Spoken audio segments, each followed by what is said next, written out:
SV news కి స్వాగతం. ఖమ్మం జిల్లా కేంద్రంలో ఎస్ఆర్కే గెస్ట్ హౌస్ లో టీఆర్ఎస్ పార్టీ నియోజకవర్గాల ఇన్ఛార్జీల జిల్లా ముఖ్య నాయకుల సమావేశం నిర్వహించడం జరిగింది. జిల్లా కన్వీనర్ గట్టు కరుణ సారథ్యంలో నిర్వహించిన ఈ కార్యక్రమంలో టీఆర్ఎస్ పార్టీ రాష్ట్ర అబ్జర్వర్ గా చెలసాని విష్ణుమూర్తి, నియోజకవర్గ అబ్జర్వర్లుగా మోహన్ నాయక్, నవీన్, అనితా చౌదరి, రాష్ట్ర నాయకులు కిషన్ నాయక్ పాల్గొని మాట్లాడారు. కల్వకుంట్ల కవిత గారి నాయకత్వంలో టీఆర్ఎస్ పార్టీ నూతన నాయకత్వం జిల్లాలోని ప్రతి నియోజకవర్గంలో, ప్రతి మండలంలో, ప్రతి వార్డులో, మున్సిపల్ డివిజన్ లో టీఆర్ఎస్ గద్దెలు ఏర్పాటు చేసుకుని జెండా ఆవిష్కరణ చేసుకుని నూతన కమిటీలు వేసుకుని సబ్బండ వర్గాలను కలుపుకొని ప్రజాసేవలో ముందుండాలని పిలుపునిచ్చారు. ఈ రోజు రాష్ట్రంలో చాలా కర్కశంగా పరిపాలన జరుగుతుందని, అకాల వర్షాలకు కళ్ళాల్లోని రైతుల పంటలు తడిసి ముందే సకాలంలో ప్రభుత్వం కొనుగోలు చేయక రైతులు అనేక ఇబ్బందులు పడుతున్నారన్నారు. ఈ కార్యక్రమంలో మధుర నియోజకవర్గ ఇన్ఛార్జ్ పగిడిపల్లి వినోద్, ఖమ్మం నియోజకవర్గ ఇన్ఛార్జ్ మనం నాగేందర్ తదితరులు పాల్గొన్నారు. మీడియా మిత్రులందరికీ నమస్కారం. నా పేరు గట్టు కరుణ, తెలంగాణ టీఆర్ఎస్ పార్టీ ఇన్ఛార్జ్ ఖమ్మం. ఈరోజు పత్రికా సమావేశం ఏంటంటే, పార్టీ పెట్టిన తర్వాత పార్టీని ప్రజల్లోకి తీసుకెళ్ళాలి. ఎలా అనంటే, జెండా కార్యక్రమం ప్రతి వాడన టీఆర్ఎస్ రక్షణ సేన జెండా ఎగరవేయాలి అనేది కవితక్క గారు పెట్టిన ఈ పండగ. జెండా ఎగరవేయడం అంటే జెండా పండగ ఎట్లా చేస్తామో టీఆర్ఎస్ జెండా పండగ కూడా పండగలాగా చేసుకోవాలనేది అక్కగారు ఇచ్చిన నినాదం. ఆ నినాదాన్ని మేము తీసుకొని ప్రతి నియోజకవర్గంలో మొదటిసారిగా వైరాలో ఎగరవేశాము. ప్రతి నియోజకవర్గానికి ఒక జెండా, మండలానికి గ్రామ స్థాయిలో కూడా జెండా ఎగరవేస్తాం.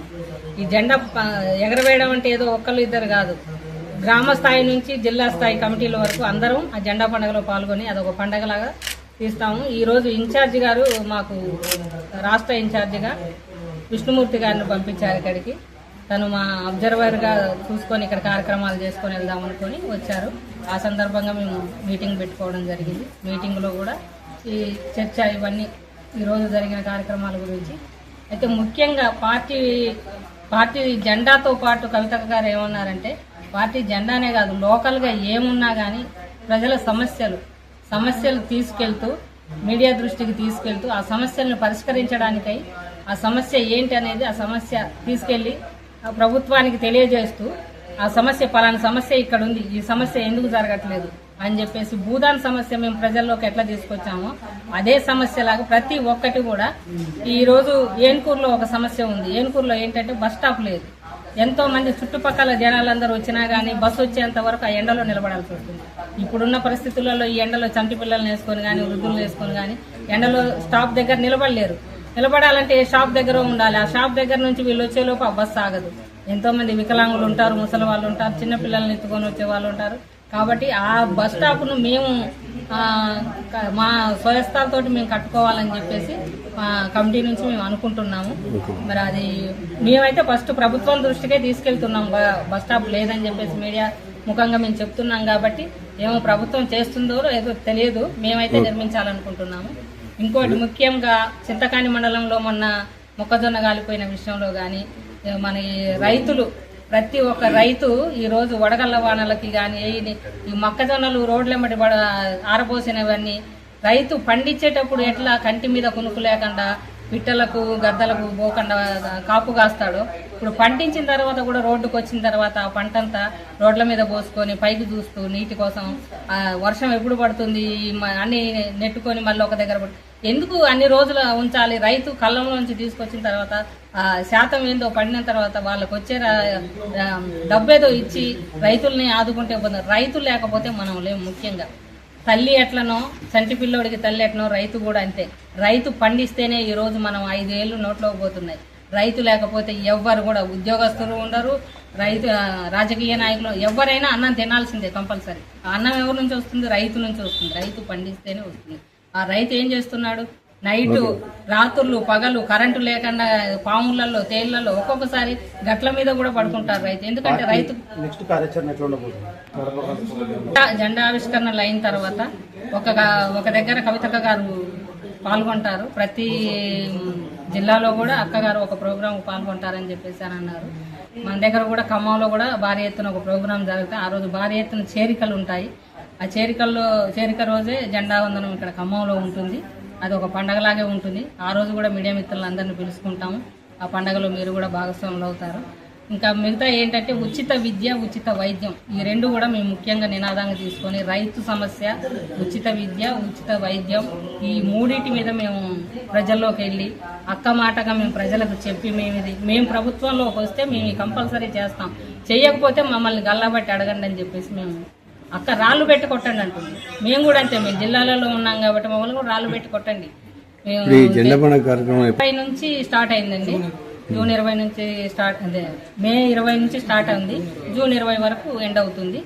ఈ కార్యక్రమాలలో అన్ని నియోజకవర్గాలలో జెండా కంపల్సరీ ఎగరవేస్తాము. ప్రతి నియోజకవర్గానికి మినిమం 10 జెండాలకు తగ్గకుండా అయితే ఎగరవేస్తాం కంపల్సరీ. మొట్టమొదటిసారిగా టీఆర్ఎస్ పార్టీ కల్వకుంట్ల కవిత గారి నాయకత్వంలో ఏర్పాటైనటువంటి తెలంగాణ రక్షణ సేన మొట్టమొదటి ఖమ్మం జిల్లా ప్రెస్ కాన్ఫరెన్స్ ఇలా నిర్వహించడం జరిగింది. ఈ యొక్క ముఖ్య ఉద్దేశం, కవితక్క పార్టీ పెట్టిన తర్వాత టీఆర్ఎస్ పార్టీ నాయకత్వంలో రాష్ట్రం మొత్తం మీద మే 20వ తారీఖు నుండి జూన్ 20వ తారీఖు వరకు టీఆర్ఎస్ పార్టీ తెలంగాణ రక్షణ సమితి పార్టీ జెండాలు ఎగరవేసుకునేటటువంటి పండుగ వాతావరణం నెలకొన్నది. ఇవాళ కవితక్క గారు గత 20 ఏళ్లుగా తెలంగాణ జాగృతి నాయకత్వంలో అనేక కార్యక్రమాలు చేసుకుంటూ తెలంగాణ ఉద్యమంలో సాంస్కృతిక ఉద్యమ నాయకురాలుగా ఉంటూ తెలంగాణ సాధన కోసం ఇవాళ కొట్లాడినటువంటి ఒక ఉద్యమకారిణి.